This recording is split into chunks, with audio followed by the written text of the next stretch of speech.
ये बताइएगा कि आपके पास इस सारे केस के हकाइक क्या हैं। आपको क्या मालूमात हैं, कहाँ से आपने मालूमात ली, क्या आपके पास एविडेंस है जो आप अदालत में रखेंगे जिस पर अदालत इस वाकये की जुडिशल इंक्वायरी करवाएगी। देखिए जी, बेसिक सर फैक्ट्स यही है कि स्टूडेंट्स जो हैं वो ड्रग यूज़ करते थे, उनकी obscene वीडियो बनाई जाती थी हिडन कैमरास की मदद से। जो मुख्तलिफ पॉइंट्स पे जो है हिडन कैमरास लगाए गए हैं, उनका जो चीफ सिक्योरिटी ऑफिसर था वो इतनी बड़ी एलीट इसमें मुलविस है, तो आप किस हद तक इस केस की पैरवी करेंगे। सर देखिए, मैं तो फुल फ्लेज इसकी पैरवी करूंगा। एक सेंसिटिव मैटर है, ठीक है, एक डिग्निटी का मामला है, बच्चों का मुस्तकबिल का, हमारे कल वाल आने वाले फ्यूचर जो हैं उन। अच्छा, आपने पॉलिटिकल एलीट की बात की है, तो आप कोई हमें बताएंगे कि कौन सी पॉलिटिकल एलीट है, क्योंकि आपने कहा है कि आप बेधड़क होकर केस लड़ेंगे, तो फिर हम चाहते हैं कि आप नाम भी लें, हमें पता चले। सर एक्चुअली जो है एक जो है एप्रीहेंशन है, ठीक है, और जब तो क्या इन्वेस्टिगेशन। एप्रीहेंशंस हैं। सर एप्रीहेंशंस यही हैं कि अभी जो है थारो इन्वेस्टिगेशन होनी चाहिए और चीज़ें सामने आएंगी, मंजर आम पर आएंगी, तो फिर सारी चीज़ें जो फैक्ट्स क्लियर हो जाएंगी आप नहीं, हमें तो इस आपकी वजह बातों जी। से। अस्सलाम वालेकुम नाज़रीन, मैं वकास अवान हूँ और आप मेरा यूट्यूब चैनल देख रहे हैं। नाज़रीन, इस्लामिया यूनिवर्सिटी भावलपुर का वीडियो स्कैंडल इस वक्त ज़ुबान ज़द-ए-आम है। पूरी पाकिस्तानी कौम इस वाक़ये की के हक़ाइक़ जानना चाहती है। इल्ज़ामात की एक बौछार है, इल्ज़ामात का एक ना ख़त्म होने वाला सिलसिला है जो इस वक्त पूरे मुल्क में शुरू है और पाकिस्तान के निज़ाम तलीम पर सवालिया निशानात उठाए जा रहे हैं। ऐसे में एक वकील साहब इस सारे वाक़ये की जुडिशल इंक्वायरी करवाने के लिए लाहौर हाई कोर्ट पहुंचे हैं। मेरे साथ नदीम सरवर एडवोकेट साहब मौजूद हैं। सर, आप ये बताइएगा कि आप इस वाक़ये की जुडिशल इंक्वायरी क्यों करवाना चाहते हैं। देखिए सर, ये बड़ा एक सीरियस और सेंसिटिव मैटर है। इसको ऐसे इन्वेस्टिगेट नहीं किया जा रहा जैसे इन्वेस्टिगेट करना चाहिए। अगर आप देखें जो हालिया इन्वेस्टिगेशन हुई है, तो उसमें जो कानून की बड़ी कमज़ोर दफात लगाई गई है, जैसे 9A के तहत मुकदमे का इंदराज control of narcotic substance act 1997 के तहत हुआ है, तो उसमें जो है ज़मानत सुबह ही हो जाती है, ठीक है। उसके अलावा उस बंदे से जो है सिक्योरिटी ऑफिसर से है वो वीडियोस भी बरामद हुई है। तो असूली तौर पे होना तो चाहिए था कि FIA जो है, फेडरल इन्वेस्टिगेशन अथॉरिटी जो है, पीका एक्ट के तहत जो है अंदराज मुकदमा करती और उसको जो है अरेस्ट करती। लेकिन इन तमाम जो है पहलुओं को नज़रअंदाज किया गया है। ड्रग पेडलिंग को नज़रअंदाज किया गया, जो obscene वीडियोस हैं उनको नज़रअंदाज किया गया है। तो जो मामला हैं इसमें एक चीज़ ये भी गर्दिश कर रही है कि जो मामला है उसमें कुछ पॉलिटिकल एलीट्स मुलव्वस हैं, कुछ बड़े नाम हैं, जिनकी वजह से जो फेयर एंड इम्पार्शियल जो है ना इंक्वायरी वो नहीं हो सकती। तो बेसिकली इसी वजह से मैं जो है आवाम का भी कॉन्फिडेंस नहीं है पुलिस फोर्स में और उसके अलावा दूसरे अदारों में, इन्वेस्टिगेशन के दूसरे अदारे जो लॉ इन्फोर्समेंट एजेंसीज हैं उन पे भी नहीं है। तो इसलिए मैं चाहता हूँ कि ये जो है मामलात है उसको एक जज जो है हाई कोर्ट का वो इन्वेस्टिगेट करे और या एक ट्रिब्यूनल फॉर्म किया जाए जिसको एक जज हेड करे। इसी तरह ही फेयर और इम्पार्शियल इन्वेस्टिगेशन हो सकती है और अवाम जो है इस रिपोर्ट को एक्सेप्ट कर सकती है। अच्छा, मुझे ये बताइएगा कि जैसा कि आपने खुद ही कहा कि इस वाक़ये में पाकिस्तान की पॉलिटिकल एलीट मुलविस है, तो पॉलिटिकल एलीट का प्रेशर इस वक्त पुलिस पर भी है, तमाम इदारों पर भी है। आप इस वाक़ये की जुडिशल इंक्वायरी करवाना चाहते हैं, अगर इतनी बड़ी एलीट इसमें मुलविस है, तो आप किस हद तक इस केस की पैरवी करेंगे। सर देखिए, मैं तो फुल फ्लेज इसकी पैरवी करूंगा। एक सेंसिटिव मैटर है, ठीक है, एक डिग्निटी का मामला है, बच्चों का मुस्तकबिल का, हमारे कल वाल आने वाले फ्यूचर जो हैं उनका मसला है। तो इसको जो है मैं फुल फ्लेज ही कंटेस्ट करूंगा। इसमें कोई किसी चीज़ को बैकआउट करना या पीछे हट जाना इस तरह का कोई एलिमेंट नहीं होगा। अच्छा, मुझे ये बताइएगा कि क्या आपकी इस दरख्वास्त में कोई मुतासरीन ने आपसे रब्ता किया हो, उनकी फैमिलीज ने आपसे रब्ता किया, तो वो भी हमारे साथ शेयर कीजिएगा।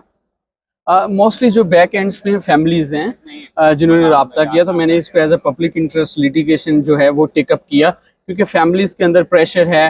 वो स्टूडेंट्स जो हैं उनकी बेटियां बच्चियां जो हैं वो यूनिवर्सिटीज़ में अभी तलीम हासिल कर रही हैं, तो इसलिए उनके वो डायरेक्ट आती तो ये जो है उनके लिए डेट्रीमेंटल होता और उनके बहुत से राइट्स और इंटरेस्ट को, जो वेस्टेड इंटरेस्ट है, उनको इन्फ्रिंज करती ये चीज़ें।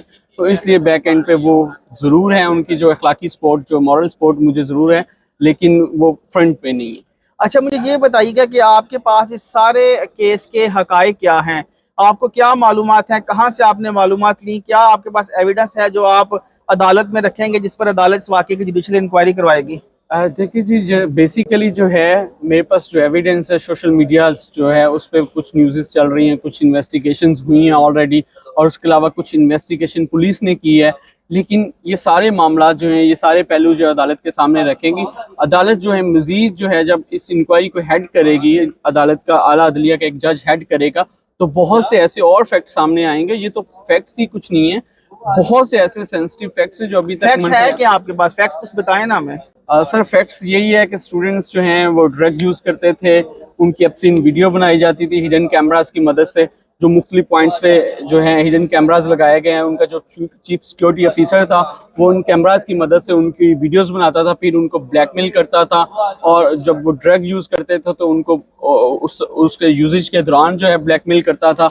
उसके अलावा उनकी कुछ जो तालबात, उनका कंसेंट भी था इन सब चीज़ों के लिए था, वो ताकि वो अच्छे ग्रेड्स हासिल कर सकें, कुछ हासिल कर सके, अचीव कर सके। तो ये सारी चीज़ें जो हैं ये फैक्चुअल हैं और इनको देखा जाएगा ड्यूरिंग अच्छा, दिस इस फेज। सारे वाक़ये में एक अखलाकी पहलू तो है ही, लेकिन पाकिस्तान का जो निज़ाम तलीम एक्सपोज हुआ है, उस हवाले से क्या आपकी कोई दरख्वास्त में कोई अहम नकायत हैं कि जो पाकिस्तान का निज़ाम तलीम, जिस पे सवालिया निशान लग गया कि यूनिवर्सिटीज़ में अगर आपने ग्रेडिंग करवानी है तो आप ये सारे काम करें, ग्रेडिंग हो जाएगी? सर देखें, जो है यूनिवर्सिटीज़ में ये सब कुछ पहले से चल रहा है, ठीक है। अभी जो है ये सारी चीज़ें जो हैं वो मंजर आम पे आई हैं तो हमें पता चल रहा है। इस तरह के स्कैंडल्स पहले भी हो चुके हैं लेकिन उनको दबाया गया है, ठीक है। अब ये जो स्कैंडल है ये खुशकिस्मती से लाइमलाइट में आ गया है। इस तरह के बहुत से स्कैंडल है जो सरजद हो चुके हैं। तो अब जब ये स्कैंडल सरजद हो चुका है तो हम इस स्कैंडल को एज जो है टेस्ट केस लेंगे और इसको जो इसमें जो किरदार मुलविस हैं उनको कैफर किरदार तक लेके जाएंगे और उनका पूरा मुहासबा करेंगे, उनको अकाउंटेबल करेंगे। अच्छा, इस सारे वाक़ये पर जो वाइस चांसलर हैं इस्लामिया यूनिवर्सिटी भावलपुर की, वो इस सारे वाक़ये को डिनाई कर रहे हैं। वो कह रहे हैं कि इसमें यूनिवर्सिटी की बदनामी करने की एक साजिश की जा रही है। तो आप इस सारे वाक़ये को कैसे आगे लेके जा रहे हैं? सर इसमें जो यूनिवर्सिटी का वाइस चांसलर था, एक्स वाइस चांसलर, वो स्टेक होल्डर है, ठीक है। उसके जो है under the umbrella of vice chancellor ये सब कुछ हुआ है, तो डेफिनेटली वो डिनाई करेगा ना, ठीक है। और इवन जो बहुत सी फैक्ट्रीज हैं वो सामने आई हैं, ठीक है, जिनके साथ ये सब कुछ हो चुका है, तो इस मामले को किसी तरह डिनाई नहीं किया जाता। FIRs रजिस्टर हुई हैं, एब्सिन्स वीडियोस हैं, तो इस मामले को कैसे डिनाई किया जा सकता अच्छा, आपने पॉलिटिकल एलीट की बात की है, तो आप कोई हमें बताएंगे कि कौन सी पॉलिटिकल एलीट है? क्योंकि आपने कहा है कि आप बेधड़क होकर केस लड़ेंगे, तो फिर हम चाहते हैं कि आप नाम भी लें, हमें पता चले। सर? एक्चुअली जो है एक जो है एप्रीहेंशन है, ठीक है।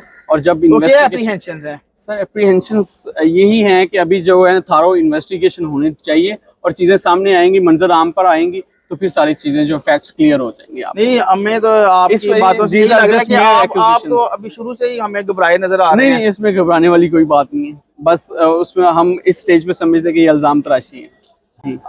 आपने खुद ही कहा कि पाकिस्तान की पॉलिटिकल एलीट इसमें इन्वॉल्व है, इसलिए इस वाक़े को दबाया जा रहा है, लेकिन आप उस पॉलिटिकल एलीट का नाम हमें नहीं बता रहे। जी बिल्कुल, वो आपको भी पता है, ठीक है। आप सर, आपने केस लड़ना ना, आप बताएं हाँ, कौन है वो? सर वो कोर्ट के सामने हम इंशाल्लाह वो सारे फैक्ट्स को जो है वो करेंगे, और जब एक रिपोर्ट कंपाइल होगी तो वो पब्लिक होगी, डेफिनेटली आपको पता चल जाएगी। जी, नदीम सरवर एडवोकेट हमारे साथ मौजूद है। इन्होंने लाहौर हाई कोर्ट में एक दरखास्त दायर की है जिसमें सारे वाक़े की जुडिशल इंक्वायरी का मुतालबा किया गया है। अब देखना यह है कि लाहौर हाई कोर्ट इस दरखास्त को किस तरह से टेकअप करती है, क्योंकि ये पाकिस्तान के निज़ाम तलीम पर एक सवालिया निशान है। पाकिस्तान की नौजवान नस्ल का जो मामला है, इस पर देखना है कि लाहौर हाई कोर्ट क्या इकदाम करती है। अपनी आने वाली वीडियोज़ में हम आपको मज़ीद भी इस केस से जुड़ी तफसीलात बताएंगे। तब तक के लिए अल्लाह हाफिज़।